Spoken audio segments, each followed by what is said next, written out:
Hey, Shalom Akim, Shalom, Shalom, giving all praises, glory, and honor to Yahweh, Ba'ashem Yahushai, Ba'ashem Akakwadash, double honors to the apostles and elders, of great millstone, for teachers his truth and salutations to the sincere Akim and Akwat in your lesson. May the blessing of election be upon your house. My name is Raquai. I'm back in here with another quick on Lord's will, as always, an edifying lesson. And for today's lesson, I wanted to read a couple of precepts in regards to, conflict resolution, resolving certain situations, and really and truly what inspired this lesson was basically a situation, I experienced with my father in regards to resolving conflict. And with this one, it's a little bit more tricky because you still want to have a certain level of respect and maintain a certain level of respect for your father. But, I wanted to kind of read through some things in regards to, resolving conflict, as, or I should say, even not just resolving conflict, but de escalating conflict also. And I was reading through a couple of precepts in Proverbs, and in King Solomon, it gives us a good amount of insight in regards to how to actually resolve certain situations and how to resolve certain things that you might go through, right? Because when you really look at it, and let's take it up, let's take it a bit further, and when you look at the way things are, in how tense people are, the people are experiencing a lot of economic pitfalls.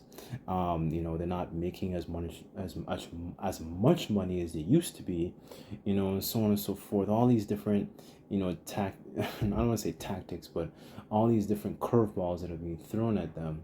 It just requires a certain level of emotional intelligence to be able to navigate through these times, right? And it's just about being able to also give us the understanding of how to navigate the valley of the shadow of death, right? And utilizing wisdom to be able to keep us preserved, right? And that's really the ultimate goal. Excuse me. That is pretty much the ultimate goal, is to be preserved from destruction, right? And this is one of the things that wisdom actually does for us. And so just a little backstory in regards to what inspired this lesson was actually a situation, like I mentioned. And I was on the beach with my father, and he got into a huge scuffle, back and forth argument with hotel staff and security and so on and so forth. Even though, he was actually, being in the wrong, but you know, realizing the situation after the fact, realizing that a lot of King Solomon's understanding and a lot of the proverbs that he wrote gave, through the spirit and power of Yahweh Bashim Shai, of course, gave me the understanding to be able to navigate how to properly maneuver in those situations, right? So that's, I don't want to get into too much detail and, and speak so much on myself. I kind of just want to, hit a couple of these precepts. And, Lord's will is always, that these precepts, I'm sorry, that this lesson would be edifying, right? So let me go to the word is it DS? How do you spell that? DS.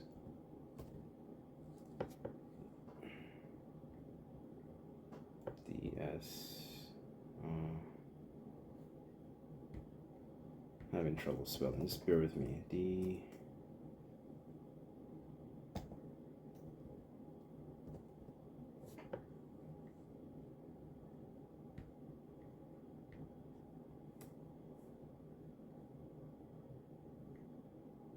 De-escalation. Okay, so de-escalation basically means the process of using communication and behavioral techniques to reduce the intensity of a conflict and potentially violent situation, aiming to prevent harm and encourage resolution. It says key strategies include active listening, empathy, maintaining a calm demeanor, right? So that's one of the things and the perks of actually having wisdom. It requires, to behave really, really calm, right? And when you look at the way a lot of these people you might interact, and even a lot of your family members too, it's for them, they're very intertwined with the flesh. There is no subjection of the flesh. It's basically they're basically one with it, rather than the flesh fighting against the spirit, right? Because we all have things that we try to keep in subjection, like Paul talks about keeping certain things in subjection, right? It says key strategies include active listening, empathy, maintaining a calm demeanor, validating the other person's feelings, offering choices and to regain control.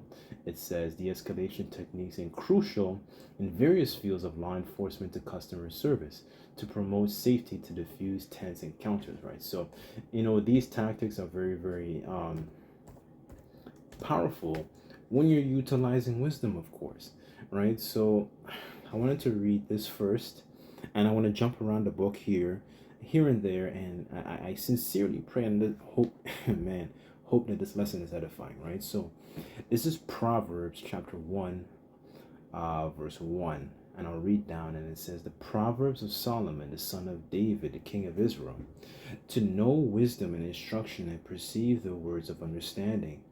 Verse 3, it says, to receive the instruction of wisdom, justice, and judgment and equity, to give, here's a point, subtlety to the simple, and to the young man knowledge and discretion. So this is very important. It gives you subtlety. And what are snakes known for? They're known for being very, very cunning. They're known for being very subtle, right? And that's very important, especially in these times. Let's take it a step further as a whole, because in these times, you might be sitting in traffic, or you might be going about your business, and you get a lot of people who are essentially already they're on edge.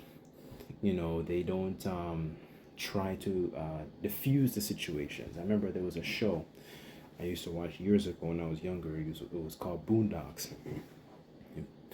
Brothers have ever seen the show. They had these keywords they called it nigga moment. So basically, two so-called black men, they run into each other, or they might step on each other's sneakers, and they're ready to pull out a gun, they're ready to shoot, they're ready to quarrel, they're ready to fight, they're ready to ball up fists and knock each other out. And that is the mindset of a nigga. That's not the mindset of an Israelite, to be able to actually utilize wisdom to quell certain situations. When I say quell, I mean to properly diffuse it, to come to some kind of conflict resolution, right? What they're using is essentially Esau's blessing to be able to resolve certain situations, because that's still a resolution. I'm sorry, that is still a solution, but it's not the right solution. But our people are using Esau's blessing to help resolve solutions, which is not right, which shows you our people don't have they have a lack of wisdom. They're not using their own superpowers. They rather use Esau's blessing to do so. All right. So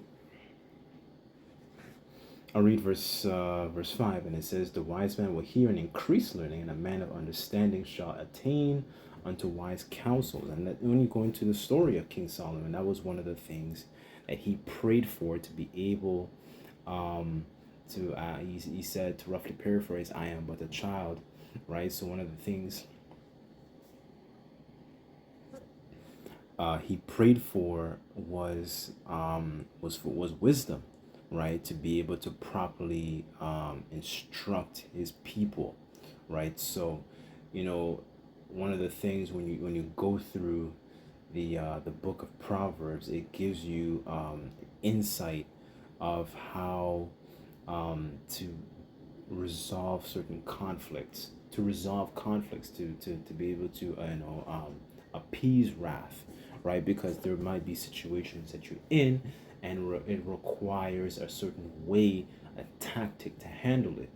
When you look at a lot of the ways a lot of our men handle a lot of situations, going like I said earlier, they rather use switches and weapons, and fists, angry words to essentially resolve situations, and that's not the most beneficial case. And what happens to them? They either end up in one or two different methods. They end up in the grave, or they end up in the hospital, right? So, that is the one or two ways a lot of our men end up. You add a heavy emotional feminine vibe on them, with a masculine body. you know they become agents of chaos and disaster, and that's not the way that the Lord instructed us to behave, right? Like kings have conduct, right? So let me go to the 15th chapter.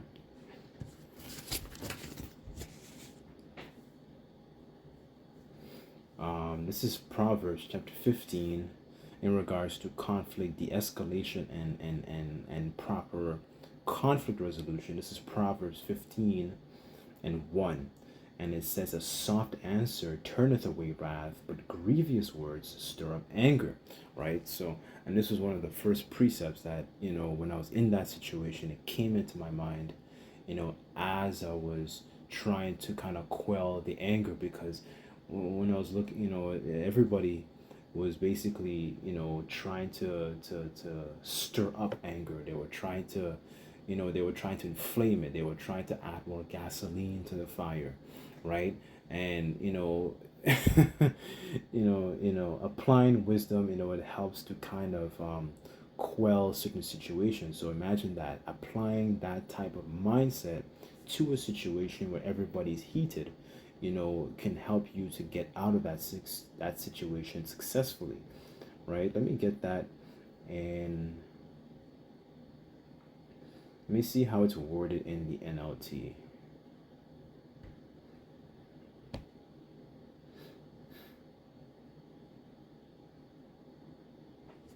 This is Proverbs 15 and 1, and it says, a gentle answer deflects anger, but harsh words make tempers flare. And that's one of our people's biggest problems, especially when dealing with authorities such as police officers or parole officers.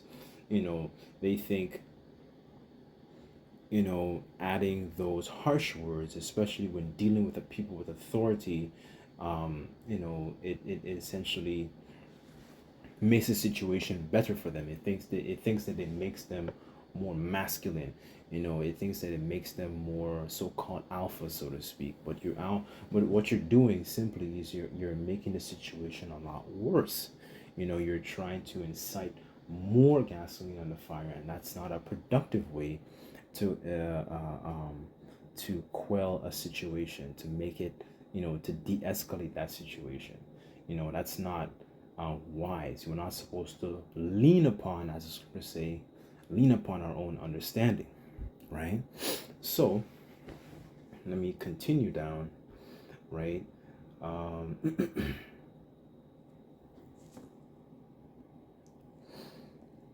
So jumping down to, I don't think I read the second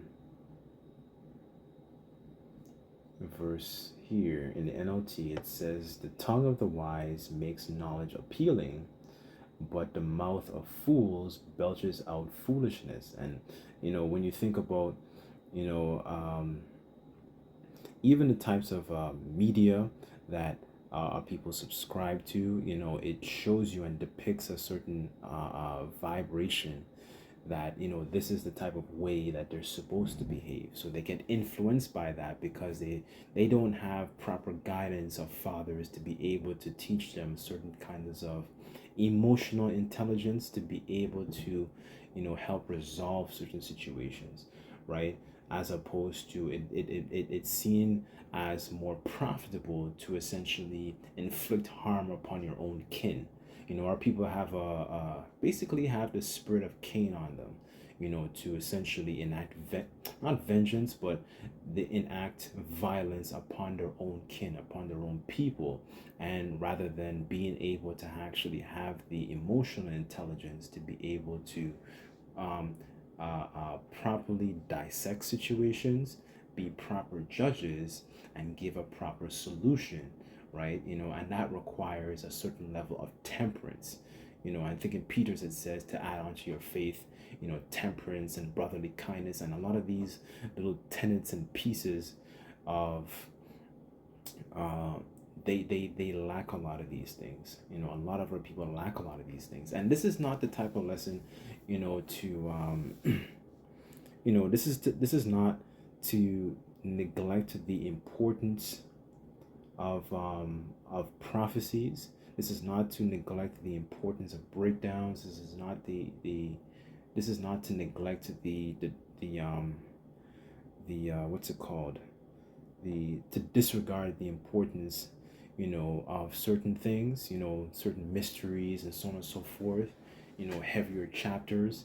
But this also helps, through proper navigation, right? And when you look at, as the scriptures describe in Matthew the 24th chapter, that the love of many shall wax cold, it helps you to be able to, just deal with the common people, right? And when you come across certain people who are, ready, there are a lot of people on in this society, as things become more difficult, people become more on edge.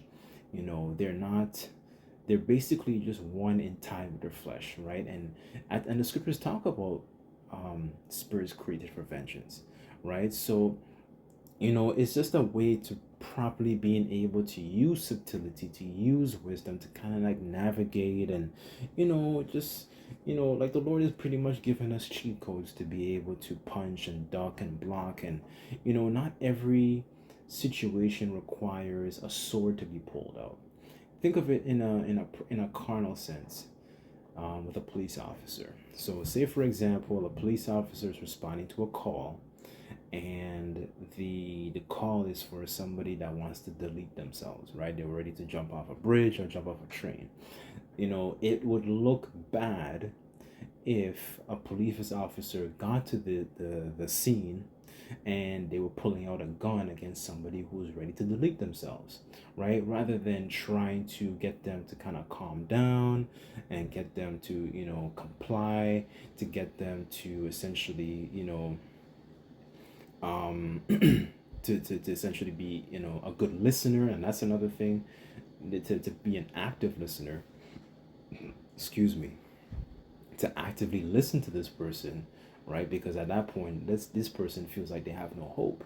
But the point is knowing how to use other tools in your utility belt to be able to navigate.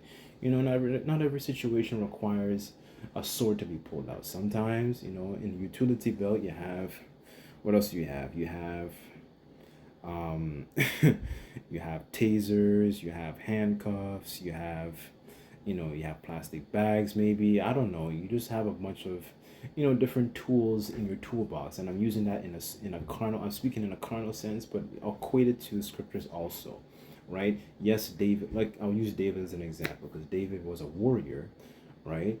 But he knew how to be subtle, right? So it just adds another level of being more subtle, especially in the midst of our enemies, right? So let me jump down to the 18th verse here. This is Proverbs 15 and 18 in the NLT, and it says, "A hot-tempered person starts fights, but a cool-tempered person stops them."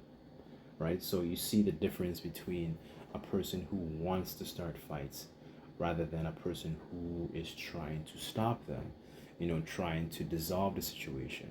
It's just it's very, very um, beneficial, to have that.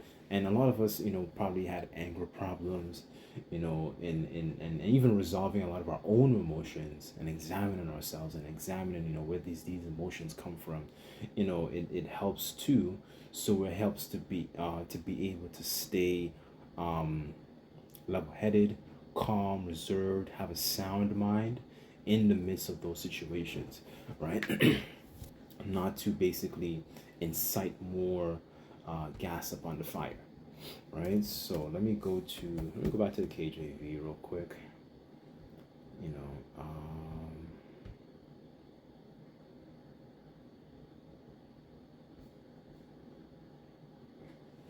what's that? Proverbs 16.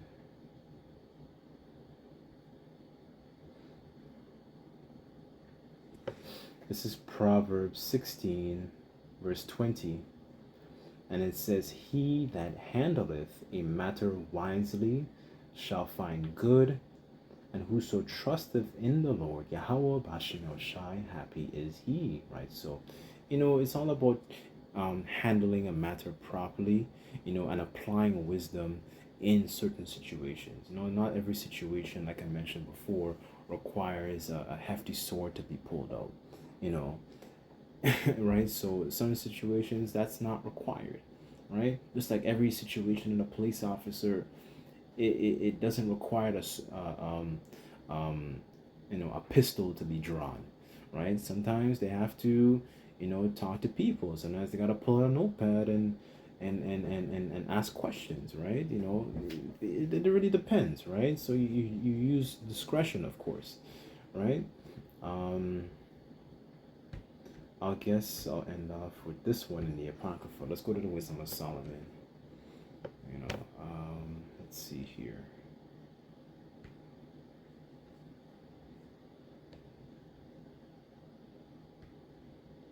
Because that's one of the things when you look at a lot of these young men that are, dropping like fruit flies. One of the biggest reasons is really because they lack wisdom, and they don't understand their enemy, and they think another thing. That's another problem. Also, they think they're essentially so-called tough because they utilize Esau's blessing to be able to, dissolve situations. Right? That's what the scriptures talk about. How people are destroyed for lack of knowledge. Right? So we can't be like crash outs and YNs and stuff like that. That's not a good mentality to have. So this is excuse me.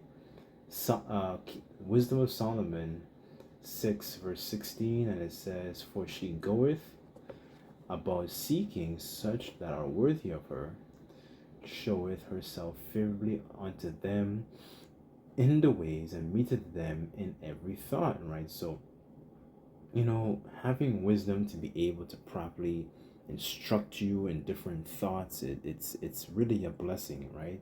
To be able to, it just gives you insight to be able to properly manage situations, because we can't lean upon our own understanding, right? We need guidance. We're in the valley of the shadow of death, right? So you have a lot of these people out here are crazy, think about it. And you mix that with alcohol, you mix that with, whatever drugs they can find in their cabinets, and you mix that with like, it's just a recipe for disaster. It's really just a recipe for disaster. So it's just about also being mindful of, how to navigate around a lot of these people, man.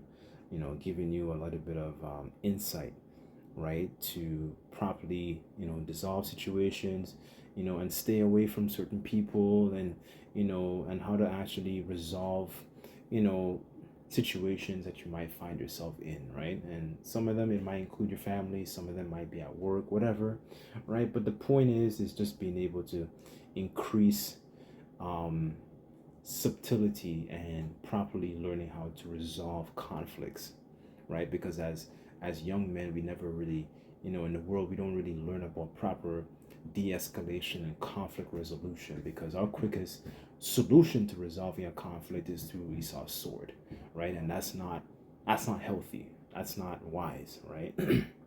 So, anyways, I'll leave the lesson there, but Lord's will, and this lesson was edifying. Just like to give all praises, glory, and honor to Yahweh Bashim Shai. Until next time, I say Shalom.